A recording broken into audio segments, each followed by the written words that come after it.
The Senate will come to order. The senators will please take their seats. Those persons not entitled to the privilege of the floor will retire to the gallery.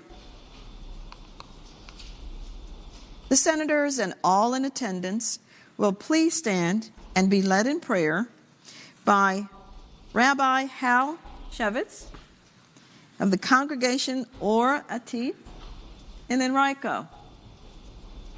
Following the prayer, everyone will please remain standing and be led in the Pledge of Allegiance to the flag of the United States of America by our Senate page, Robbie Bremen of Tazewell.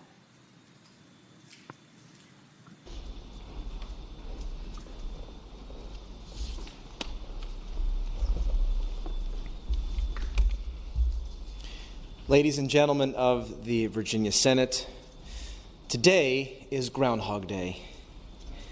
This is the day that we entrust our weather prognostications to a large marmot from Punxsutawney, Pennsylvania named Phil. We may also recall the classic movie starring Bill Murray. Murray's character relives the same day over and over throughout the film, the monotony of which first leads to depression, but later becomes an opportunity for self-improvement. Each day can be understood just another day at the office or an opportunity to do something new with our lives, to be God's partners in sustaining creation. Jewish morning liturgy praises God for renewing the work of creation every day. Since each day is new, it affords us the occasion to do God's work in making the world better than it was yesterday. Sovereign of all creation, we ask your blessings upon our Commonwealth and upon the senators who make decisions on behalf of the people of Virginia. Inspire them to see each day as a possibility for a fresh start and to do your work anew with every session in which they gather. May they conduct their affairs with honesty, integrity, and dignity. In our time of divisiveness, may we be united by our commonalities, and may our disagreements be l'shem shamayim, for the sake of heaven, serving a higher purpose and leading to the betterment of the citizens of this Commonwealth. Source of wisdom, grant our state senators knowledge, understanding, and discernment as they work to improve the lives of all Virginians. And let us say, Amen. Amen.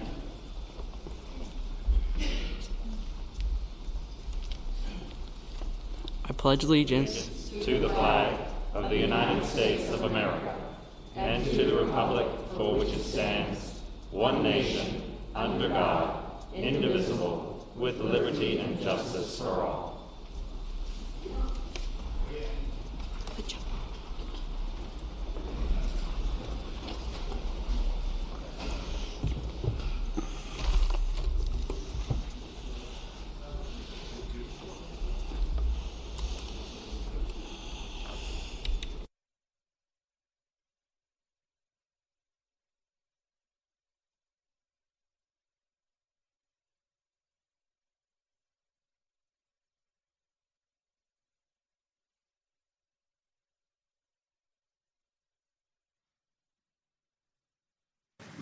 The clerk will call the roll. All those present, please vote aye.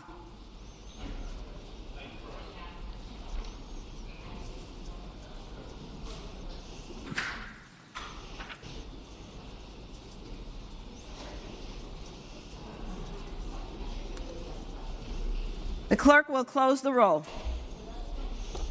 You have a quorum, Madam President. The chair now recognizes the senator from James City, Senator Normand. Good afternoon, Madam President. Good afternoon. Madam President, consistent with the rules of the Senate, I would respectfully move that the rule of the Senate be suspended to allow any senator who is laboring under COVID-related issues to participate remotely and electronically. The question is, shall the rules be suspended to allow a senator affected by COVID-19 to participate remotely and electronically for the day? All in favor of the motion will record their votes aye. Those opposed, no. Are the senators ready to vote? Have all the senators voted? Does any senator desire to change their vote? The clerk will close the roll. Ayes 38, no 0. Ayes 38, no 0. The motion passes. Senate Journal for Tuesday, February the 1st, 2022. The senator from Northern Chesapeake, Senator Spruill, now moves that the reading of the journal be waived. All in favor of waiving the reading of the journal will record their vote aye. Those opposed, no. Are the senators ready to vote? Have all the senators voted? Senator Bell, how do you vote? Senator Bell votes aye. Madam Clerk, if you could ask the tech people so they can try to turn the volume. It's so low I'm having a hard time hearing. Thank you. Okay.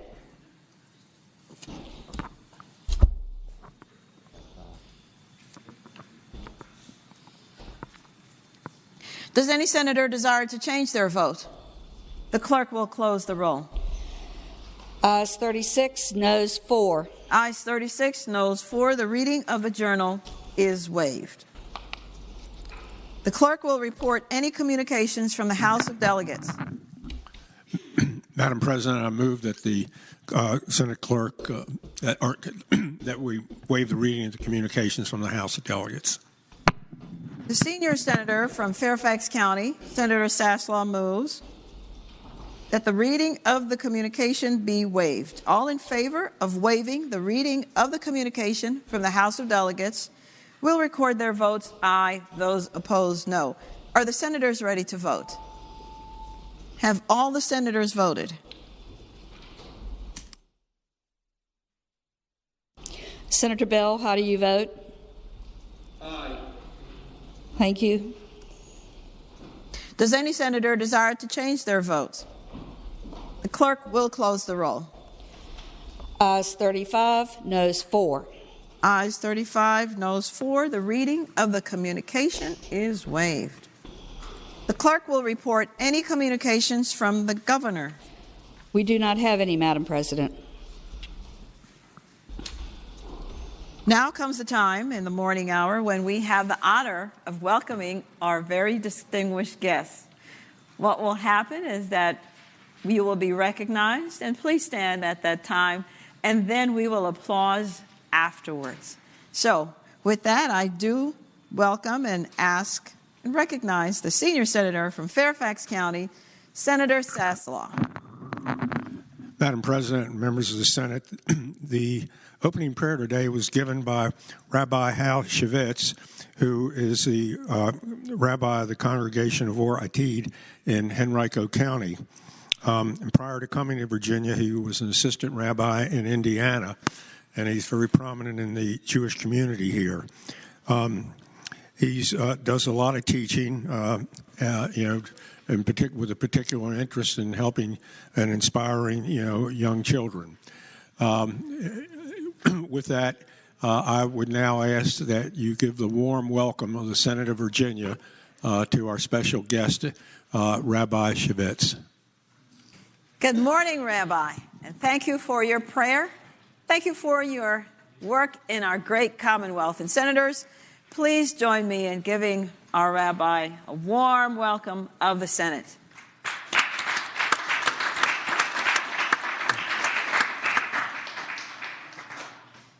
Chair now recognizes the junior senator from Virginia Beach, Senator Kiggins. Madam President, I rise for the purpose of an introduction. The senator has the floor. Madam President, today I would like to introduce the cadets of the Virginia Wing of the United States Air Force Auxiliary, the Civil Air Patrol. Today is Aerospace Day 2022 here in the Commonwealth, and these cadets and senior members represent squadrons throughout the Commonwealth. The Civil Air Patrol plays a significant role in Virginia in aerospace education, cadet programs, and emergency services, including partner relations with our Virginia National Guard, Virginia Department of Emergency Management, Virginia Department of Transportation, Department of Aviation, and more. Today, our cadets are led by Lieutenant Colonel Bud Oakey and Senior Master Sergeant Marco Suave. And please give them the warm welcome of the Virginia Senate. Colonel and friends, when I was in high school, I was in Civil Air Patrol. However, I moved on to the Marines. But thank you very much for your service. And we look at our future leaders and we say, yay. Senators, please join me in welcoming these wonderful young people to our Senate.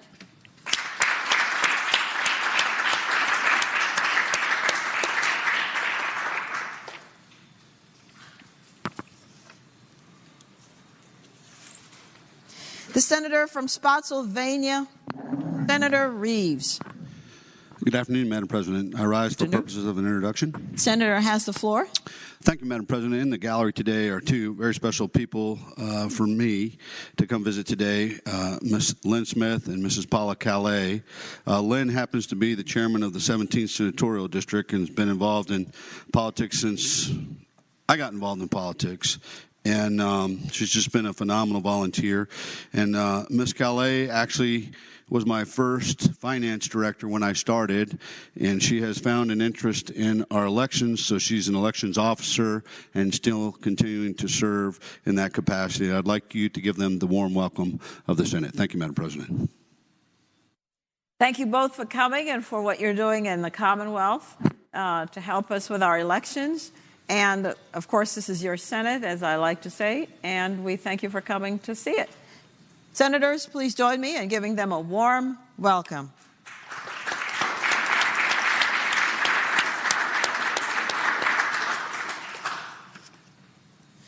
The senator from Franklin County, Senator Stanley. Thank you, and good morning, Madam President. Good morning. Madam President, I rise for the purposes of an introduction.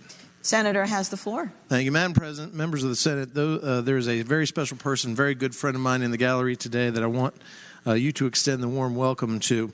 His name is Chris Williams. Chris is currently the director of the Smart Pace-O-Matic Race Series, the Smart Modified Tour. That is the Southern Modified Auto Racing Tour, which races in small tracks throughout the Commonwealth of Virginia, North Carolina, and South Carolina, celebrating the history of stock car racing, its rich history here in the Commonwealth of Virginia. He's been a huge supporter of the NASCAR Stock Car Heritage Trail here in the Commonwealth of Virginia and in North Carolina.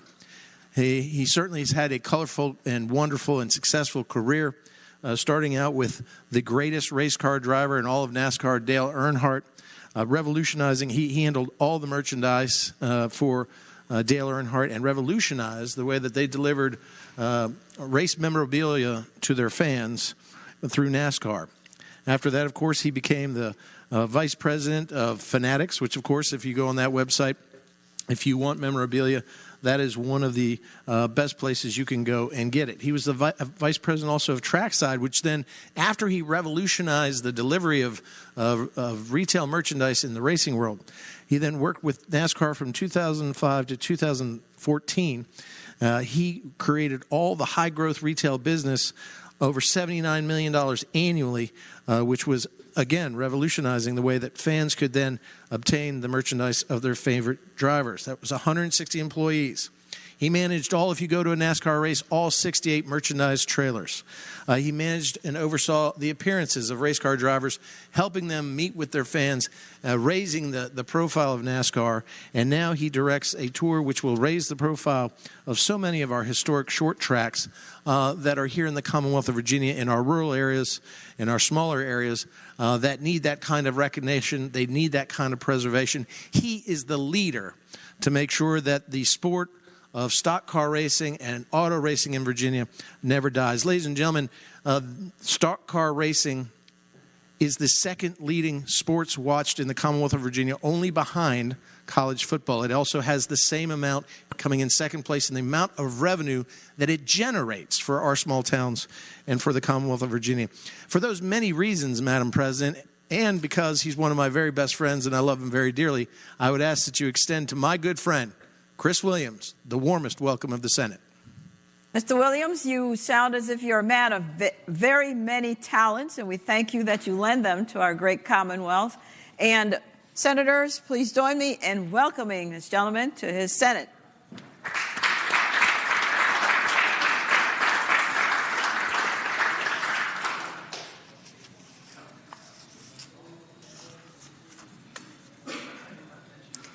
Is there any other senator who wishes to be recognized?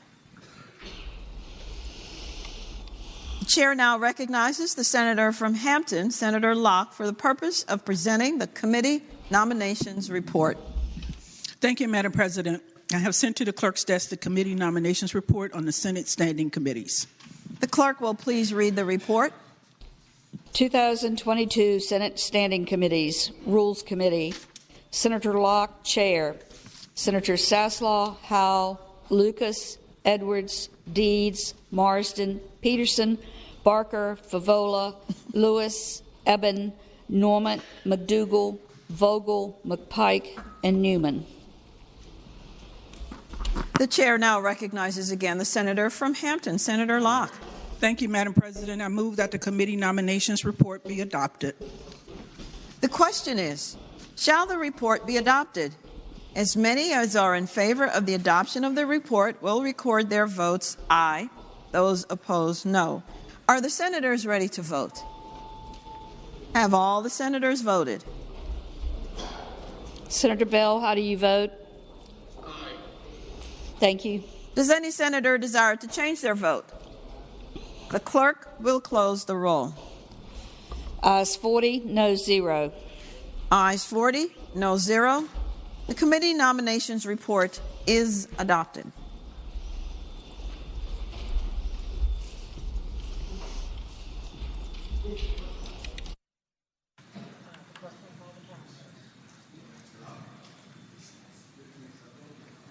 The clerk will now call the calendar. Senate calendar for Wednesday, February 2nd, 2022. Oh, for what purpose does the senator rise? With the request that we stand for recess, that we stand in recess for when?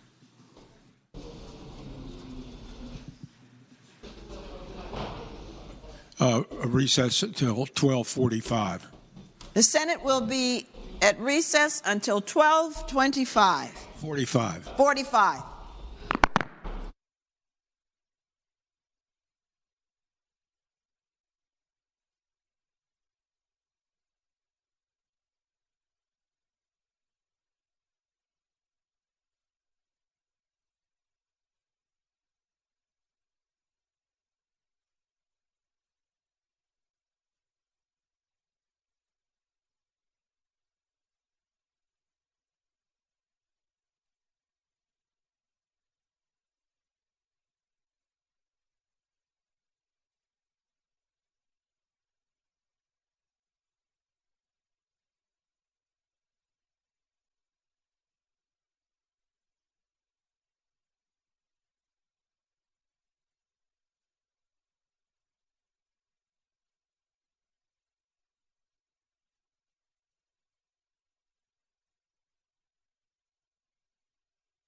Mic check. 1, 2, 3, 4, 5, 6, 7, 8, 9, 10.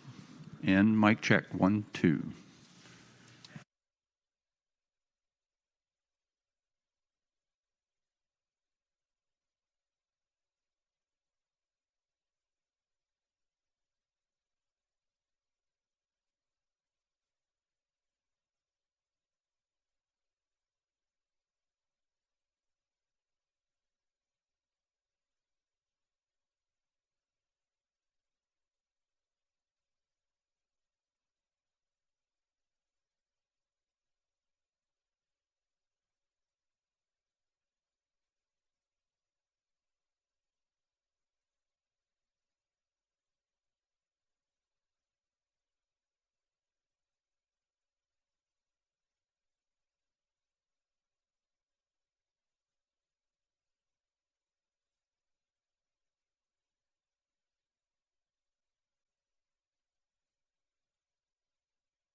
Say testing 1, 2, 3. Testing 1, 2, 3. Mic test 1, 2, 3. Good.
The chair now recognizes the senior senator from Fairfax County, Senator Saslaw.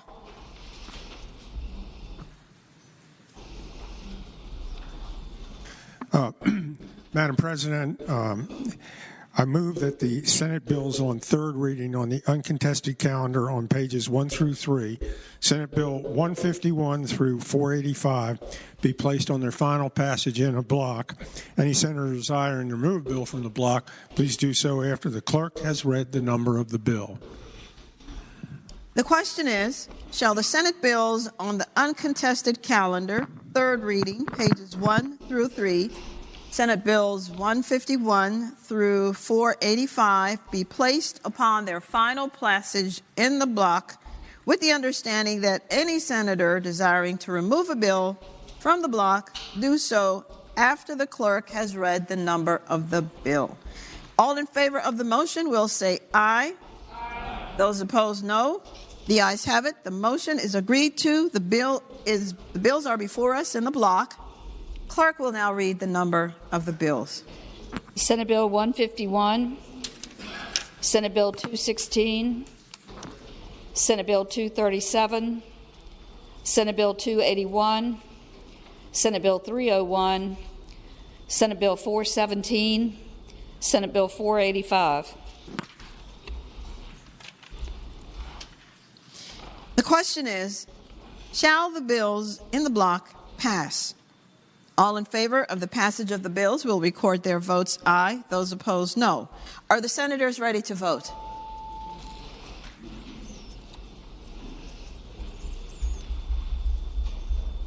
Have all the senators voted?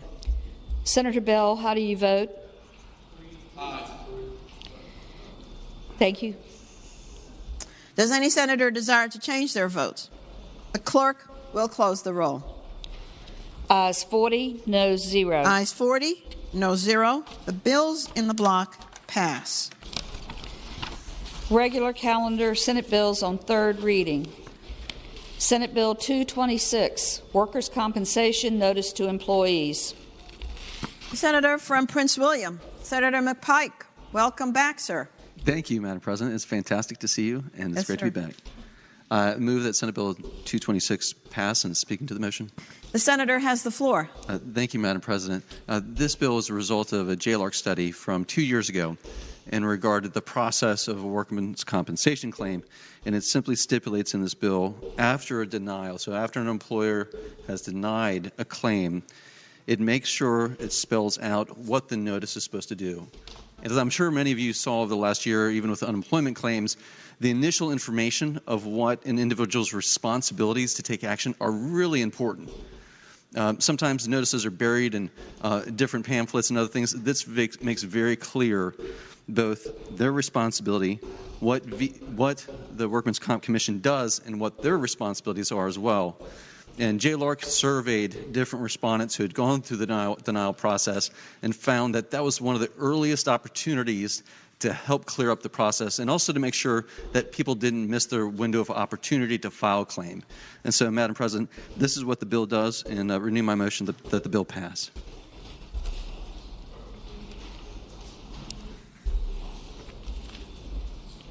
The senator from Rockingham County, Senator Obenshain. Madam President, speaking of the bill. The senator has the floor. Madam President, I won't speak long about this, but you know, this, I would hope that the members would take a good hard look at this. This is an additional burden that we're putting on businesses during a very difficult time for them. We are saying that if an employee files for workers' comp benefits, that it's the employer's responsibility to tell them what to do next. You know, maybe a more appropriate place to place that burden would be the Workers' Compensation Commission, maybe even the insurance company, but to place this added burden on the employer, I think is an unnecessary additional burden that yields very little additional benefit.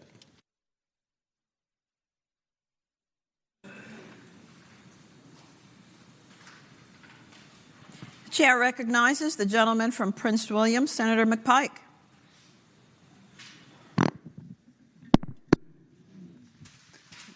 Madam President, only if no one else wishes to speak, just to renew the motion. So thank you. The question is, shall Senate Bill 226 pass? Those in favor of the motion will say aye. I'm sorry, recorded vote. I know that. Those in favor of the motion will record their votes aye. Those opposed, no. Are the senators ready to vote? Have all the senators voted? Senator Bell, how do you vote? Aye. Thank you. Does any senator desire to change their vote? The clerk will close the roll. Ayes 21, noes 19. Ayes 21, noes 19. The bill passes. Senate Bill 283, Augusta County removal of county courthouse from City of Stanton. County may hold referendum. The senator from Augusta. And you have a floor amendment. The senator from Augusta, Senator Hanger. Thank you, Madam President. Members of the Senate, the senator from Rockingham wishes an opportunity to introduce a floor amendment, so I'm going to make an appropriate motion to allow that to happen and also encourage the members to support his floor amendment. Madam Chair, I would ask that we reconsider the vote by which Senate Bill 283 was ordered to be engrossed and advanced to its third reading.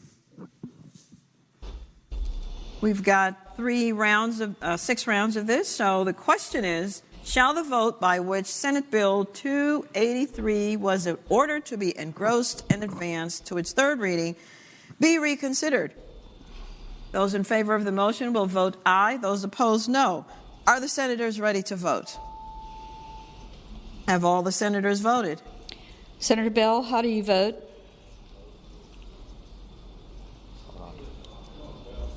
Senator Bell. Aye. Thank you. Does any senator wish to change their vote? The clerk will close the roll. Ayes 40, noes 0. The gentleman from Rockingham County, Senator Obenshain. Madam President, I move to waive the reading of the floor amendment. The question is, shall the reading of the floor amendment be waived? Those in favor of the motion will say aye. Aye. Those opposed, no. The reading of the amendment is waived. Senator Obenshain. Madam President, I move that the floor amendment be agreed to, and speaking to that amendment. The gentleman has the floor. Thank you. Madam President, members of the Senate, this bill is the ultimate parochial local issue bill. It deals with long-standing issue concerning the location of the Augusta County Courthouse. A number of years ago, I guess 5 years ago, 5 years and 2 months ago, there was a referendum on moving the Augusta County courthouse. That referendum failed. The law sets forth a process and a procedure for moving any courthouse in the Commonwealth of Virginia, and this bill does two things. It, one, allows the county to submit this issue to the voters again in less than the 10-year period that the statute, that the code allows. My amendment doesn't mess with that. It would allow this issue of whether or not to move the courthouse to go back to the voters. But what it does address is the second part of the bill. Statute has specific provisions that deal with how the issue is to be phrased to the voters. This removes provisions deviating from that statutorily prescribed methods. The Senator from Augusta and I have had productive discussions about this. This achieves part of the object. This bill has a long way to travel during the process, and I would submit that we'll probably see this again, but I would hope that we will adopt this floor amendment that achieves a large part of the purpose of the senator from Augusta and continues discussions about how this issue is to be phrased and submitted to the voters. So with that, I would move that the floor amendment be agreed to. The chair now recognizes the junior senator from Richmond City, Senator Morrissey. Thank you, Madam President. Would the gentleman yield for a question? Will the gentleman rise for a question? Which gentleman? The senator from Rockingham County. Of course. Thank you. I appreciate the Senator Morrissey. Thank you, Madam President. For clarifications, can you tell the body how long ago that first referendum was held? As I said before, Madam President. Senator? As I said before, I believe it was 5 years and 2 months ago. Okay. Thank you very much. I thank the senator, Madam President.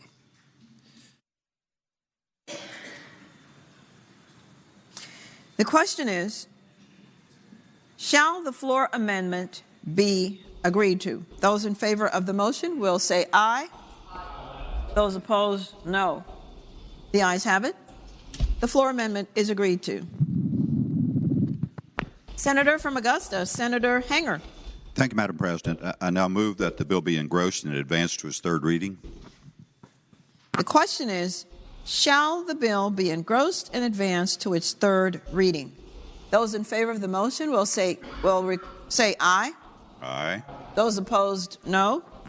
The ayes have it. The bill is engrossed and advanced to its third reading. The senator from Augusta. Thank you, Madam President. I now move that we suspend the rules and dispense with the third constitutional reading.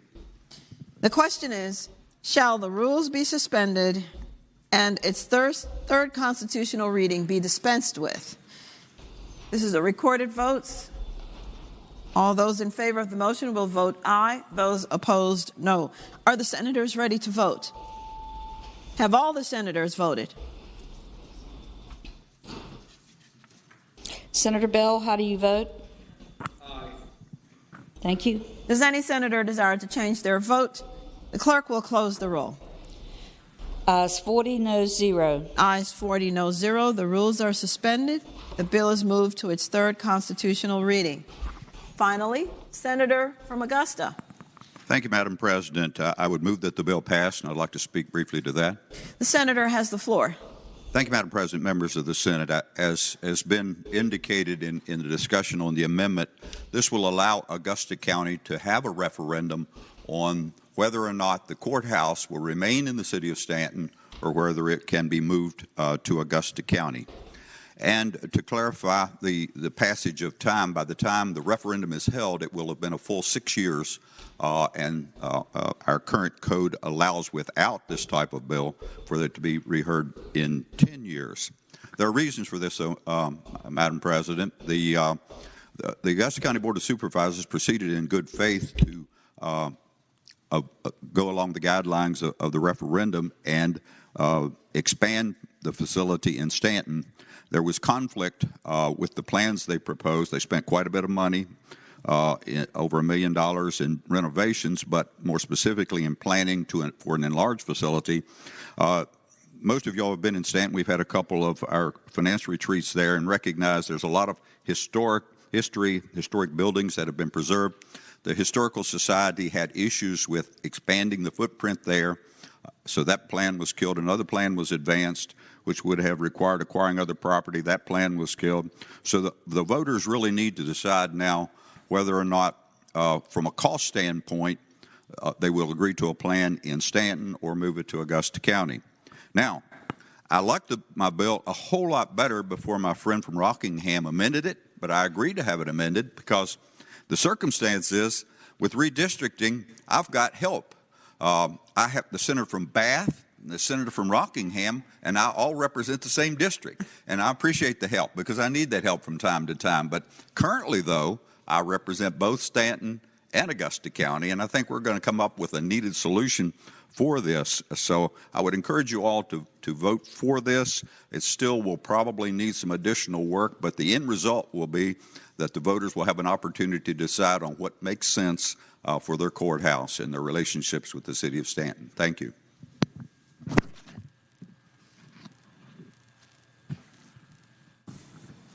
The question is, shall Senate Bill 283 pass? Those in favor of the motion will record their votes aye. Those opposed, no. Are the senators ready to vote? Have all the senators voted? Senator Bell, how do you vote? Aye. Thank you. Does any senator desire to change their vote? The clerk will close the roll.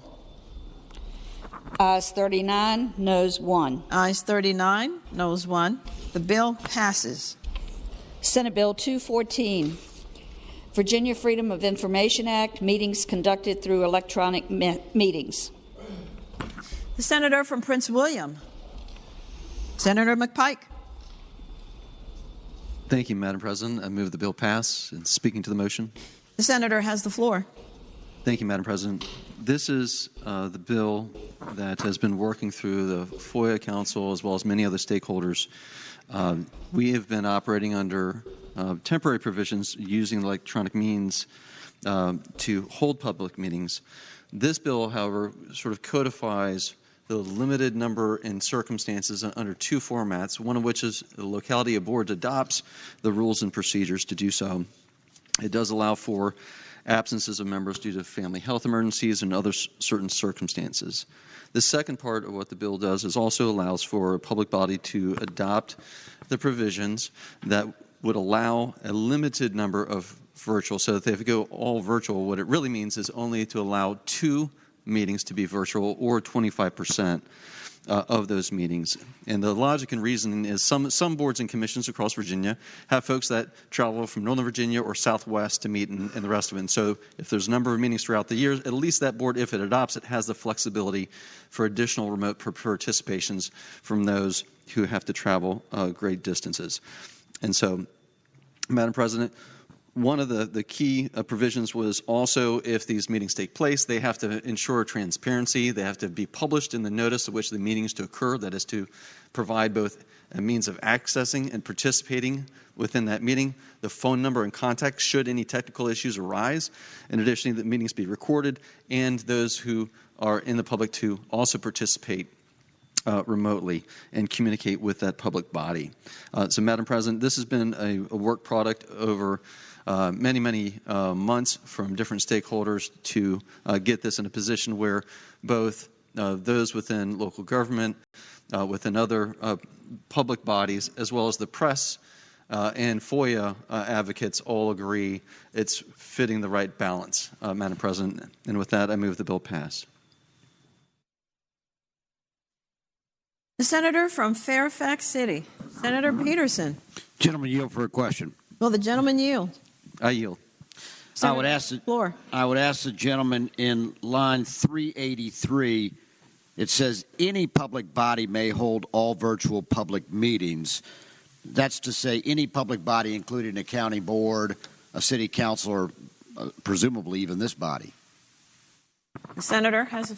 Madam President, I'd answer the senator that is correct if they meet the requirements set out below lines 383 through section C and described as policy in subsection D. So there's a number of restrictions and requirements listed 1 through 10 plus section D in terms of the performance of the meeting itself. Further question, Madam Chair. Further question, Senator. I would ask the gentleman, and I looked at all those conditions, but you would agree with me that it would be in the discretion of the public body, or perhaps more appropriately the chair, to decide if they wanted to have an all-virtual meeting as opposed to a physical meeting. Perhaps, for example, if there was going to be a controversial issue at which there might be many people that wanted to show up. Senator McPike. Madam President, I'd answer the senator that first off, the public body would have to have already adopted the ordinance providing the provisions of which that body would meet. And so if it had the limited number one under the early sections of the bill for limited participation, then it would not necessarily, it would solely have to be to the person's indicated reasons for absence for injury or a family emergency. If they adopted the second section under section C, it would be, again, through the procedures that the local government had already adopted prior to any determination. So they would already have, number one, have to establish that policy, and then number two, yes, they could call a virtual meeting if it's publicized in accordance with this in advance of the notice and allowing public participation and recording and allowing full access. Further question, Senator Madam Peterson. President. I yield. So just to sort of get to the summary, if they pass the ordinance with all these protections, at that point, they have the discretion to decide that 25% of their public hearings can be done online as opposed to done in person. Senator McPike. I'll take a yes or no. Madam President, I'm not sure there's ever just a yes or no answer in this body, but I'll try for you here. Yes. All right. I'll speak to the measure at the appropriate time. Looks like now's the appropriate time. Now's the okay. appropriate time. Ladies and gentlemen of the Senate, I'm going to differ a little bit with my brother in the caucus and in this body. I don't think this is appropriate legislation to put in the code for a permanent basis, and here's why. I actually think it's important to have in-person meetings. I think it's important to face your constituents. I think when you're on a city council, and I served on one, I know there's a lot of people here that were either on a city council or a county board. I think it's important that you're there physically to face the people you represent and that you approve a tax rate and everything else on. And I understand 100% what this gentleman's doing, and I don't have a problem with that part of this bill, which allows remote participation for people that are ill or caring for a family member. Obviously, we're doing that right now. But this allows you to take meetings, which may be controversial, and basically, at your own discretion, decide to hold them virtually, so you're basically insulated from the public reaction. And I know people have the right to go to the ballot box and everything else, but you know what? Maybe I'm old-fashioned, but I think sometimes you got to be there physically. And I do think, you know, maybe I'm going to kind of be in the return to normal part of the caucus here, but I think at some point we got to return to normal, and that means in-person hearings. And I think putting this in the code on a permanent basis is a bad idea. So with trepidation, I recommend we defeat this bill. The senator from King George. Chair recognizes Senator Stewart. Rise to speak to the bill, Madam President. Senator may say on. Thank you, Madam President. You know, I find myself aligned with my friend from Fairfax City more and more often, although we got killed in committee yesterday. I hope we're going to do better today. Madam President, members of the body, he's done an excellent job highlighting some of the difficulties of this bill. And I would simply add that many of these exemptions that are in this bill we already have, if not all of them except for one. And the one that gives me the greatest concern is allowing all public bodies, including us, this body, to be able to have 25% of their meetings all virtually. And that means we don't have to come in the room. It's just like the House of Delegates did last year when we met in the Science Museum. And we all agreed that we needed to have that flexibility during a state of emergency. There were some who were very concerned that that would lead to this. And this bill did go through the FOIA Council, and I may have been the only person that voted against it, and vehemently against it, and I spoke vehemently against it in committee. But the reality of this bill is Delegate Simon brought this bill, and the bill was wide open. It would have allowed public bodies to meet virtually any and all times. That went through the FOIA Commission, and in my opinion, I can't speak for them, the Press Association and the other FOIA advocates that the gentleman from Prince William County described were on the group to come up with something that all the stakeholders could agree to, but the FOIA advocates and the Press Association were very concerned that this was going to completely get out of control. And I still believe it will. And I, like my friend from Fairfax City, believe it's very important that the people see us in these desks, in this room, and see what we're saying and doing. I also think that we as a body derive a great mutual benefit from being able to look each other in the eye and talk to each other on a personal basis. There are many in this room who have changed my mind on issues more than once. And I have come to respect many people in this room and understand their views only because I was able to sit across the table or across the desk or in close proximity and look at that person, judge their body language, know that they were sincere, and learn from them. And you lose all of that virtually. But the thing that concerns me the most about this bill, there's enough distrust in government already. And any time you make it hard for the citizens to see what you're doing, they become distrustful. And so I believe a bill like this breeds distrust. and I just don't think we should pass it. We have provisions for emergencies already. We have provisions for people who have medical problems. We have provisions for folks who need to take care of a loved one who's sick.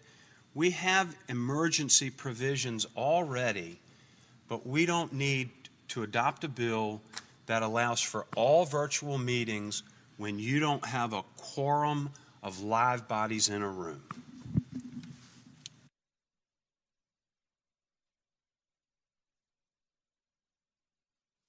The chair recognizes the gentlelady from Hampton, Senator Locke.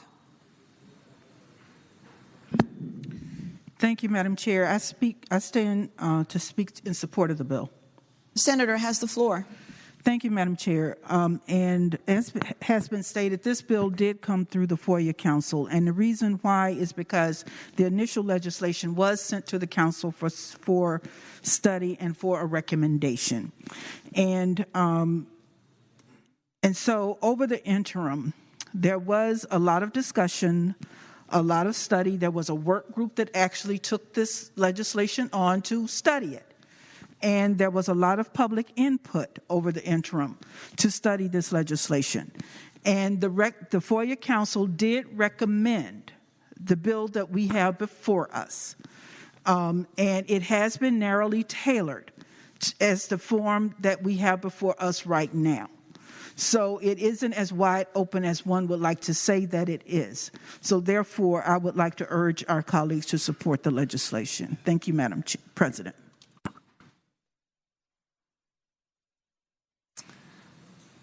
The chair now recognizes the senator from James City, Senator Norman. Thank you, Madam President. I rise to speak about Senate Bill 214. Senator has the floor. Madam President, I was pretty benign about this piece of legislation until there was a clarification that a public body as contained within this statute would pertain to the Senate of Virginia.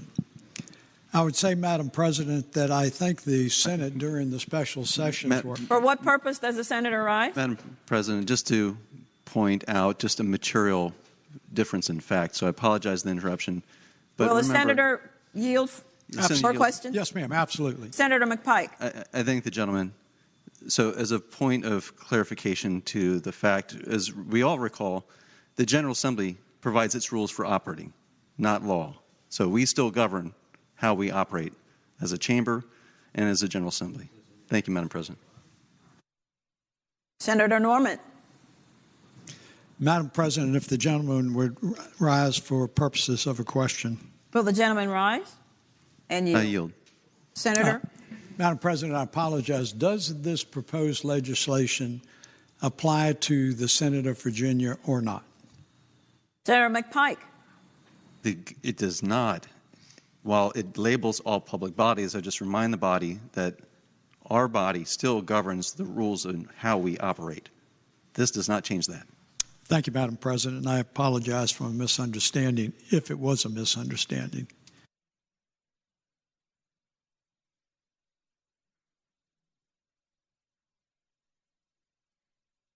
Again, the gentleman from Prince William, Senator McPike. Thank you, Madam President. If no one else wishes to speak.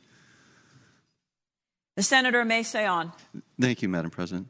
Just a couple different aspects, and I appreciate the senator from James City County's question, because that was a point that I was going to clarify from the senator from King George from earlier. But here's one thing I think that's been materially left out. I know all of you actually have citizens who actually have long commutes just like mine do. And actually the change of participation has made an impact of actually my constituents have, over an hour and a half long commute. They can actually participate in their local school board. I have a lot of parents and PTAs that are already running around between picking up and dropping off kids and practices and other things. Well, guess what? This actually gives our parents an opportunity to engage. And they can even engage while they're at the kids' soccer practice. I mean, these are actually some good things and lessons learned that we have actually captured during COVID. We shouldn't go back. We should actually embrace having more public engaged in the civic affairs, in their civic life, and in their school boards, and in their county boards, and their local town councils, whatever it might be. And so I'd encourage, this is important that we actually do get in place because it does provide a greater means of access. Would the gentleman yield for a Will the question? gentleman yield? I yield. Thank you, Madam President. I'd ask the gentleman, my difficulty, and correct me if I'm wrong, this bill actually allows public bodies to meet virtually without a quorum in the room. Can't we, in fact, allow citizens to engage electronically today without passing this bill?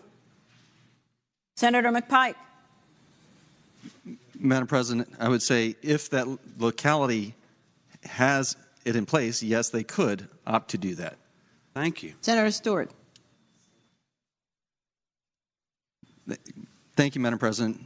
So moving on, we need to continue to innovate in Virginia and encourage participation, encourage the transparency, and encourage the opportunity afforded to parents to engage with their school boards, Madam President, and urge the body to pass the measure. Thank you.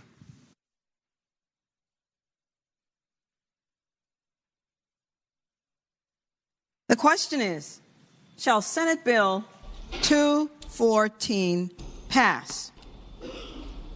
All those in favor of the motion will record their votes aye. Those opposed, no. Are the senators ready to vote? Have all the senators voted? Senator Bell, how do you vote? Aye. Thank you. Does any senator desire to change their vote? The clerk will close the roll. Ayes 16, noes 24. Ayes 16, noes 24. The bill fails. Senate Bill 257. Counseling Compact, Department of Health Professions shall review merits entering into compact. The senior senator from Chesterfield, Senator Hashmi. Thank you, Madam President. I move that SB 257 pass, and speaking briefly to that motion. The senator has the floor. Thank you, Madam President. SB 257 is concerning the creation of interstate counseling compact, having Virginia join a multi-state counseling compact. With the substitute that was provided by the committee, this bill proposal has changed to asking that our Department of Health Professions now review and study the opportunity that Virginia has to enter into a counseling compact with other states in order to increase the opportunities for mental health and other counseling services provided to Virginians. And this study is to be completed and its findings to be reported to the General Assembly by September of 2022. And with that, I move again that we pass SB 257.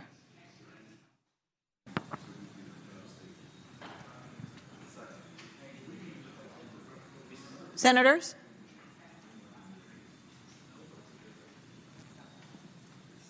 The question is, shall Senate Bill 257 pass? All those in favor of the motion will record their votes aye. Those opposed, no. Are the senators ready to vote? Have all the senators voted? Senator Bell, how do you vote?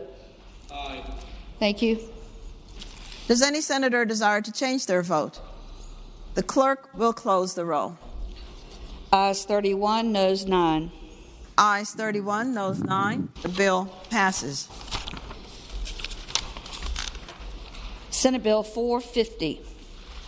Traffic incident management vehicles, certain vehicles exempt when en route to scene of an accident. The senator from northwestern Fairfax County, Senator Boysko. Madam President, I move the substitute be agreed to, and I move the bill passed. Does the bill wish to speak to the bill? Yes, speaking to the bill. Yes, ma'am. Madam President, this is, I think, the third time I've carried this bill, but this time we made some modifications. This bill authorizes traffic incident management vehicles operated by persons who would meet certain training requirements to be equipped with secondary flashing lights. These identification markers help identify traffic incident management vehicles to other motorists and improve the safety of both the motorist and the traffic incident team once they've reached the site. And I urge the body to pass the bill.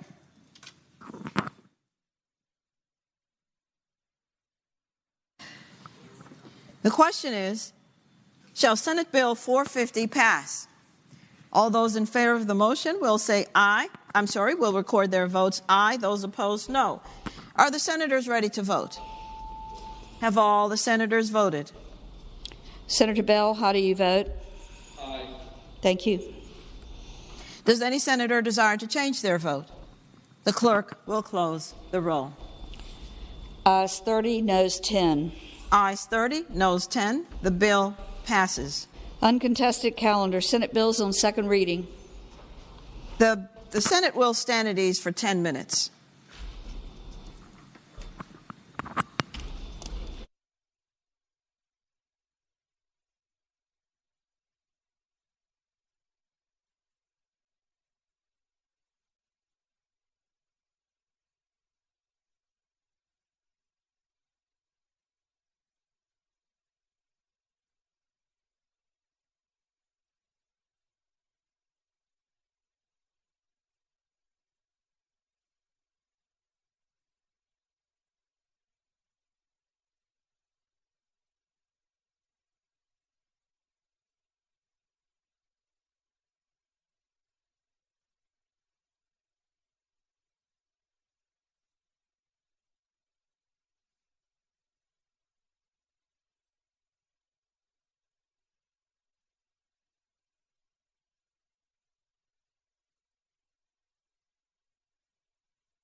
Uncontested calendar, Senate bills on second reading.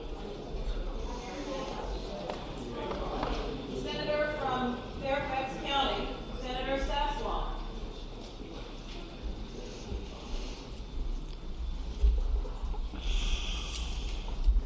Madam President, I move that all Senate bills on second reading on the uncontested calendar on pages 6 through 12, Senate Bill 361 through 720, be advanced to their engrossment and third reading in a block after the adoption of any amendments thereto, and any senator desiring to remove a bill from the block, please do so after the clerk has read the number of the bill. The question is, shall all Senate bills on second reading on the uncontested calendar on pages 6 through 12, Senate Bills 361 through 720, be engrossed and advanced to their third reading, and that they're in the block after the adoption of the amendments thereto, that any senator desiring to remove a bill from the block may do so after the clerk has read the number of the bill. All in favor of the motion will say aye. Aye. Those opposed, no. The ayes have it. The motion is agreed to. The clerk will now read the number of the bills. Senate Bill 361. Madam President. There's a floor substitute. Madam Senator President, from may that go by for the day before we take up a floor substitute? Without objection, Senate Bill 361 goes by for the day. Senate Bill 58, reported from the Committee on Local Government with amendments. The senator from Hampton, Senator Locke. Thank you, Madam President. I move that the amendments be agreed to. The question is, shall the committee amendments be agreed to? Those in favor of the motion will say aye. Those opposed, no. The amendments are agreed to. Senate Bill 91, reported from the Committee on Local Government. Senate Bill 92, reported from the Committee on Local Government. Senate Bill 97, reported from the Committee on Local Government. Senate Bill 99, reported from the Committee on Local Government. Senate Bill 163, reported from the Committee on the Judiciary with amendments. The senator from Lynchburg, Senator Peake. Thank you, Madam President. I move that the committee amendments be agreed to. The question is, shall the committee amendments be agreed to? Those in favor of the motion will say aye. Aye. Those opposed, no. The amendments are agreed to. Senate Bill 164, reported from the Committee on Local Government. Senate Bill 182, reported from the Committee on Local Government. Senate Bill 253, reported from the Committee on Local Government with a substitute. The senator from Hampton, Senator Locke. Thank you, Madam President. I move that the substitute be agreed to. The question is, shall the substitute of Senate Bill 253 be agreed to? Those in favor of the motion will say aye. Those opposed, no. The substitute is agreed to. Senate Bill 274, reported from the Committee on Local Government. Senate Bill 322, reported from the Committee on Local Government. Senate Bill 349, reported from the Committee on the Judiciary. Senate Bill 455, reported from the Committee on the Judiciary. Senate Bill 476, reported from the Committee on Local Government. Senate Bill 501, reported from the Committee on Local Government. Senate Bill 720, reported from the Committee on Local Government.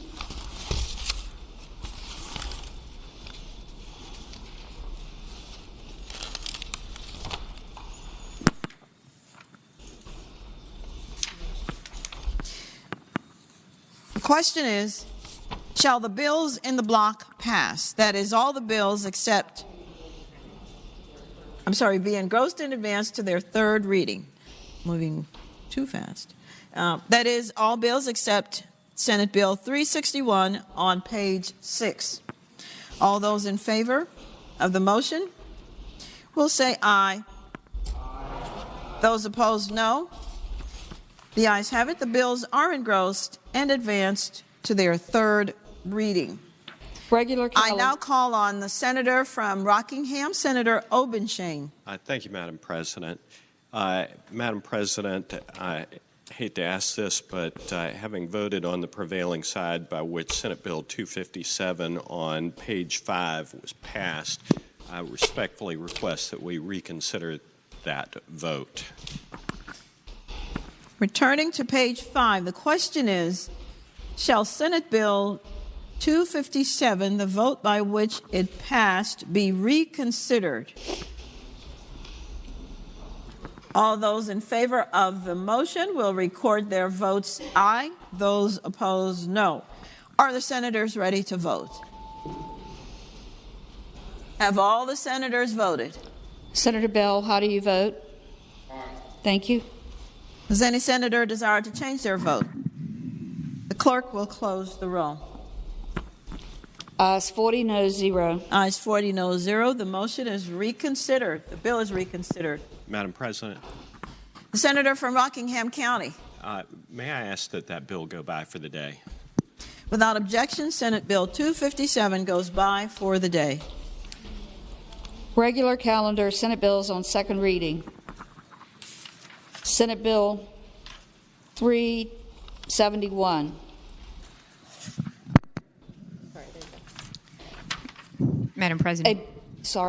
Elections State Board of expands membership, appointment of Commissioner of Elections, reported from the Committee on Privileges and Elections with a substitute, and the committee substitute was rejected by the Senate. And there's a floor sub. Sorry. The senator from Fauquier, Senator Vogel. Good morning, Madam President. I would like to ask that please go by for one more day because we're still making a few more changes to the floor substitute. Thank you. Without objection, Senate Bill 371 goes by for another day. Senate Bill 254, alcoholic beverage control, delivery of alcoholic beverages, third-party delivery license. Madam Reported.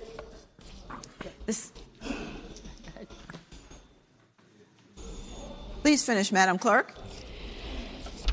The committee substitute has been adopted by the Senate, and there is a floor amendment.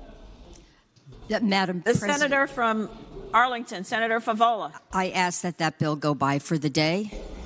Without objection, Senate Bill 254 goes by for the day. Thank you.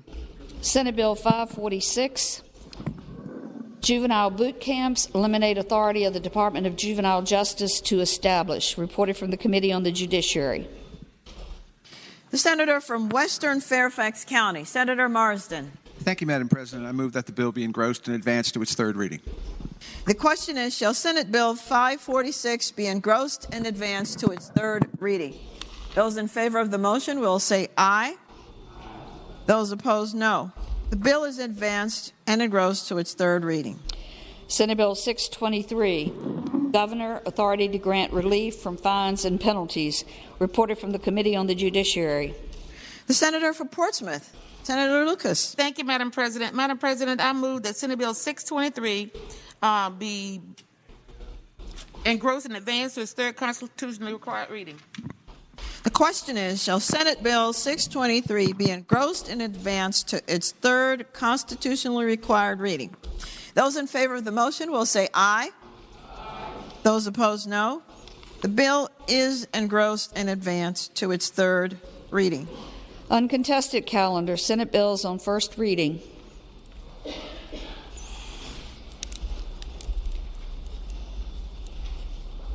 The senator from Fairfax County, the senior senator, Senator Saslaw. Madam President, I move that all Senate bills on the first reading on the uncontested and regular calendars, it's pages 14 through 21, Senate Bill 12 through 562, that the rules be suspended and the first constitutional reading of the titles be dispensed with. We have 20 bills in this section. The question is, shall the rules be suspended and the first reading of the titles of Senate bills on the uncontested and regular calendars, pages 14 through 21, Senate bills 12 through 562 be dispensed with? All in favor of the motion will record their votes aye. Those opposed, no. Are the senators ready to vote? Have all the senators voted? Senator Bell, how do you vote? Aye. Thank you. Does any senator desire to change their vote? The clerk will close the roll. Ayes 40, no 0. Ayes 40, no 0. The reading of the titles is dispensed with. The senior senator from Fairfax County, Senator Saslaw. Madam President, I now move that those said bills be passed by for the day.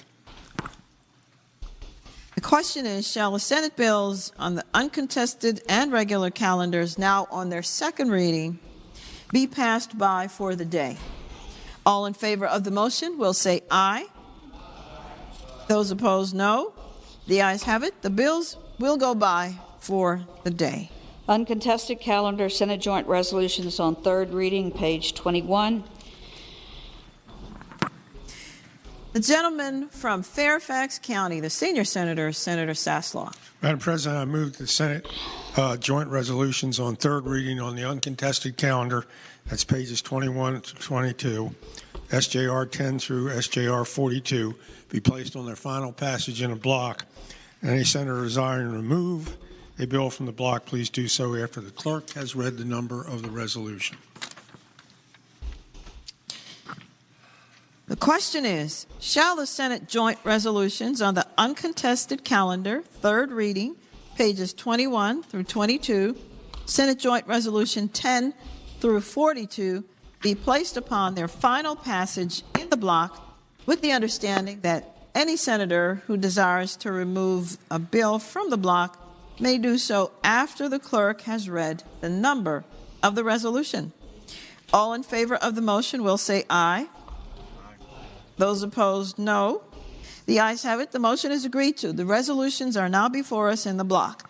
The clerk will read the number of the resolutions.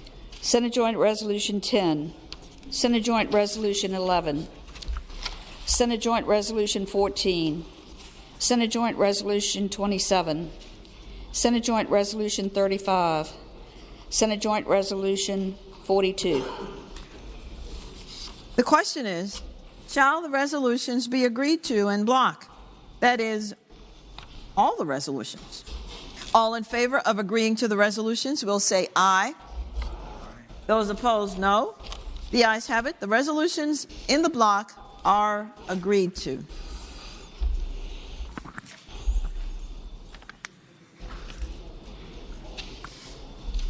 The senator from Fairfax County, the senior senator, Senator Saslaw.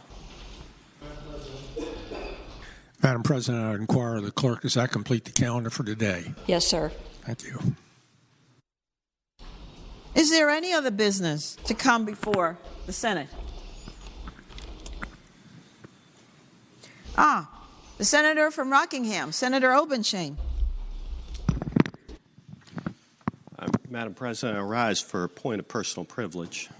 The senator has the floor. Madam President, members of the Senate,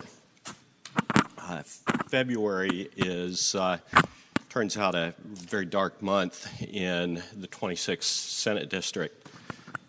Last February, we lost a police officer in the town of Stanley, Virginia, who was gunned down in a senseless act of violence while performing his duties protecting the people of Stanley, Virginia. That was just under 11 months ago. Yesterday, in the beautiful little hamlet of Bridgewater, Virginia, at peaceful, quiet little Bridgewater College, we lost two more law enforcement officers, John Painter and J.J. Jefferson. These two men, they are among Virginia's finest. They are two men who willingly got up every day, went to work, truly loving the duties that they performed. They loved the students at Bridgewater College. They loved the faculty and staff. They loved the people of the Shenandoah Valley, and they demonstrated it every day. You know, it is just heartbreaking when we have to commemorate tragedies, horrible events like yesterday. And I wanted to take just a minute to tell you a little bit about J.J. Jefferson and John Painter. You know, these two men, they weren't young men. They were not just starting out in their careers. John Painter had actually served as an Elkton Town police officer. He'd served, I think, for 18 years as chief of police in Grottoes, Virginia, and decided he was going to wind down his law enforcement career working at Bridgewater College. And he moved over there and served there. He was actually born in Germany, and he and J.J. Jefferson, they worked together every day. They were known on campus as the dynamic duo. Turns out that they were best friends, and J.J. Jefferson was recently married and had John Painter stand by his side as best man in his wedding. The New York Times this morning found John Painter's brother. And, don't you hate it when the press knocks on the door or makes a telephone call to loved ones and says, "What do you have to say?" This time, his brother did have something to say. Said that, if John knew this morning how his life would end, he still would have gotten up and he still would have put on his uniform. And, we have an awful lot of men and women across the Commonwealth of Virginia feel exactly the same way. Men and women whose families make that sacrifice knowing that one day, even if you're a police officer at Bridgewater College, the last place in the world that you would expect an event like that to take place, that you run those risks. And these two men, by all accounts, they were, trying to help. They had no idea that a gun was going to be produced, that trying to intervene in this fashion was going to result in anybody being hurt. And it is clear as day that their goal was exactly that, to prevent anyone, even the perpetrator, even the guy who we don't know what was going through his head, but prevent him from being hurt. J.J. Jefferson, he started at Bridgewater College in 2018. Before that, he was up in Winchester. He was at Shenandoah University. And I didn't know either of these men, but turns out we've got a lot of mutual friends. And a couple of things that have been said about J.J. was, this was posted on the Shenandoah University message board. So J.J. was the nicest guy. He always had a big smile on his face, and he made me laugh. Shenandoah University, where I think he worked for 6 years, said he was known for walking every inch of the main campus throughout the evenings, meeting with students, getting to know them well. Over social media, he's being remembered by Shenandoah University colleagues and students as having a commanding presence, a warm smile, and a laugh that would echo down the hallways. He would never just secure a building in the evening. Instead, he would greet each person he encountered with genuine care and interest while securing buildings. And whenever he had a free moment, he would stop by the Shenandoah University games or rehearsals and cheer on our students. And you know what? That's the spirit in which our law enforcement officers across Virginia perform their duties. They interact with people across the Commonwealth of Virginia with genuine care. genuine interest.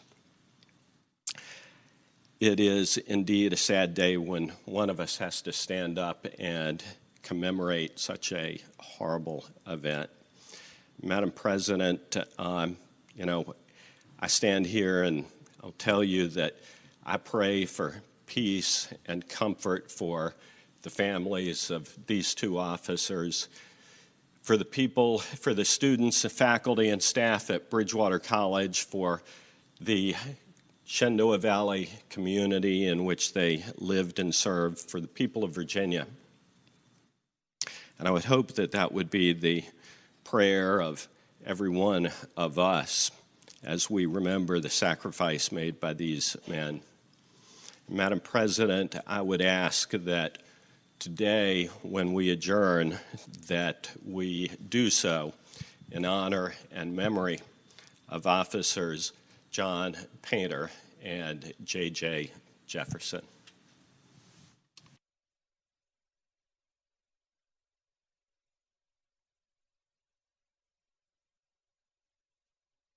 The gentleman from Mecklenburg, Senator Ruff.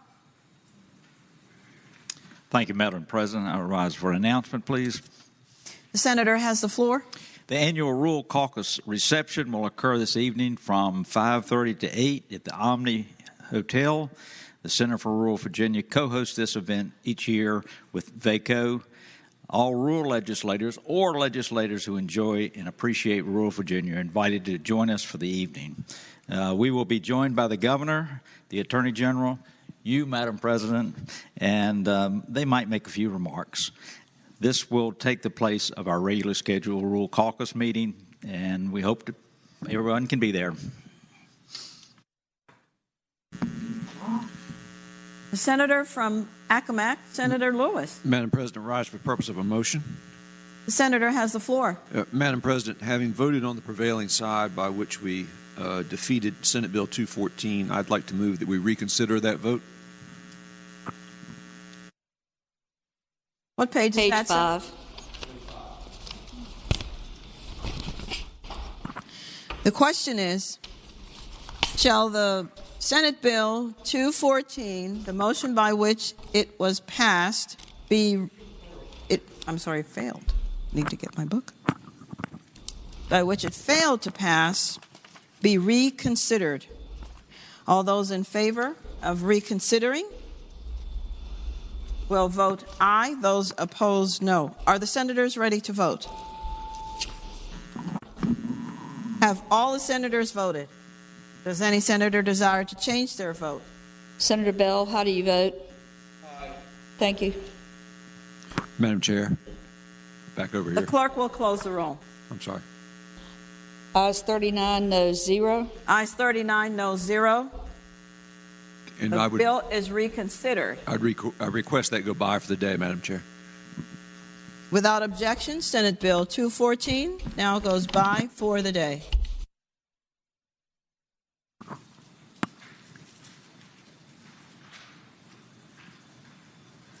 Does any other senator wish to be recognized?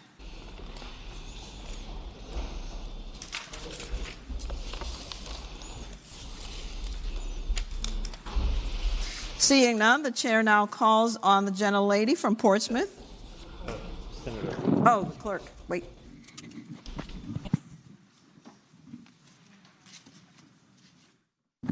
The senior senator from Fairfax, Senator Saslaw. Personal privilege, quick comment. You heard in the opening prayer a reference to Puxatawny Phil in Pennsylvania. It was on the radio, the internet today. He saw his own shadow, so it's 6 more weeks of winter. Sorry to give you that.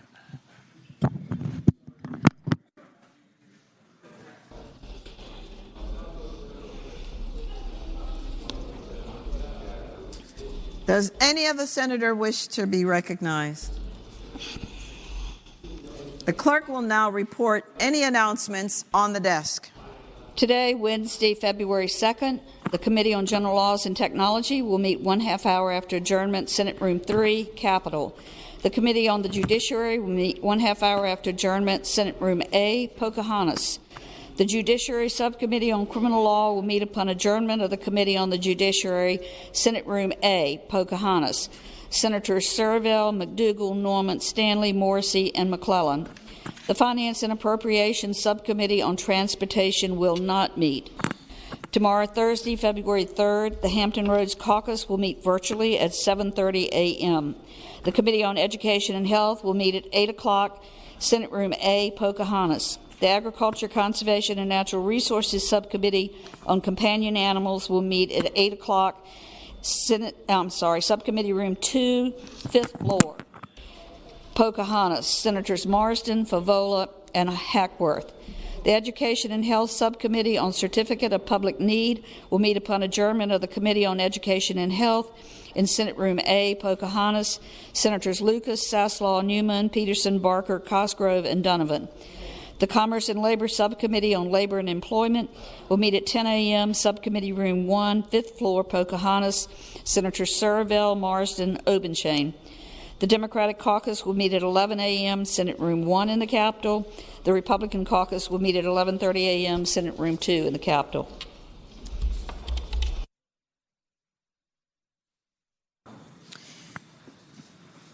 The chair now calls on the gentlelady from Portsmouth, Senator Lucas. Thank you, Madam President. Madam President, I move that the Senate do now adjourn until 12 noon tomorrow, and in so doing that we adjourn in memory of Officer John Painter and Officer J.J. Jefferson.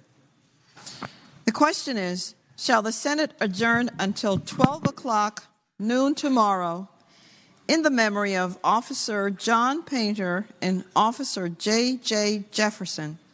All in favor of the motion will say aye. Aye. Those opposed, no. The motion is agreed to. The Senate stands adjourned in the memory of these officers until 12 o'clock noon tomorrow.